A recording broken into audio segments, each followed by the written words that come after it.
ఆహా, సంతోషం సార్, మీతో మాట్లాడడం మహద్భాగ్యం. చెప్పండి.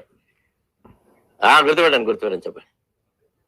నాకు ఇప్పుడు కూడా కమ్యూనిస్ట్ భావజాలు ఉన్నాయి. టీవీలో కూడా మామూలుగా టీఆర్ఎస్ ని సపోర్ట్ చేస్తాం. మొదటి నుంచి కూడా టీఆర్ఎస్ బెటర్ తెలంగాణ కానీ సార్ అంటే పెరం మీద నుంచి పొయ్యిలో పడ్డట్టు అవుతుంది అనేది నా వాదన. ఇది మన ఎలక్షన్ ముందు నుంచి సార్ చాలా టీఆర్ఎస్ ను పోగొట్టి రేవంత్ తెచ్చుకుంటే ఎలక్షన్ ముందు 2023 ఎలక్షన్ ముందు నుంచి చాలా కాలం నుంచి వాదిస్తుంది ఏంటంటే ఉన్నది ఇలా వండిద్దాం దీన్ని ప్రస్తుతానికి ప్రత్యామ్నాయం ఇంకోటి బెటర్ వచ్చిన దాకా తప్పదు ఇది అనేదే వాదన నాకు అప్పుడు.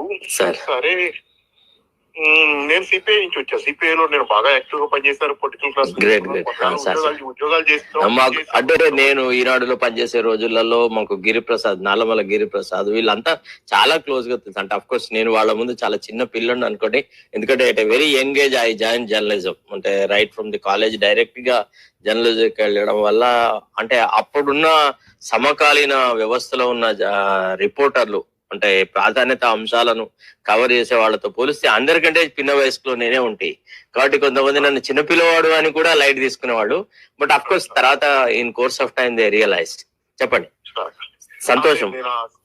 నేను సిపిఐలో అంటే నేను జాబ్ చేశాను. ఫస్ట్ జాబ్ నేను కూడా జర్నలిస్ట్ గానే మొదలు పెట్టాను. సార్ 85లో ఆంధ్రజ్యోతిలో ఫస్ట్ హైదరాబాద్ ఎడిషన్ పెట్టినప్పుడు. సార్ ఇప్పుడు మీరు మాట్లాడేదంతా పాపారావు గారు లైవ్ లో వస్తుంది. సంతోషం. చెప్పండి సార్. తప్పకుండా మనం డెఫినెట్ గా మిమ్మల్ని కలుస్తాను sir. It would be my pleasure to meet you at early point of time. మీరు ఎప్పుడు చెప్తే అప్పుడు. విన్నారా?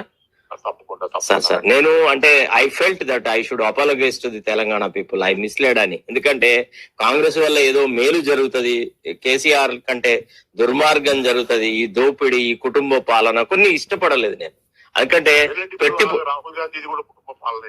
చెప్తున్నాను కదా డైరెక్ట్ గా. రాహుల్ గాంధీని కూడా ఏం వదలట్టట్లేదు కదా. నిన్న రాహుల్ గాంధీ మాట్లాడకపోవడం చాలా మంచి జరిగింది లోక్సభలో అని కూడా చెప్పిన. నిన్న Rahul Gandhi has boycotted. He did not attend the Lok Sabha. అంటే అతను కన్ఫ్యూజ్డ్ సార్. నాకేమి అతని గురించి ఏం అర్థం కావట్లా.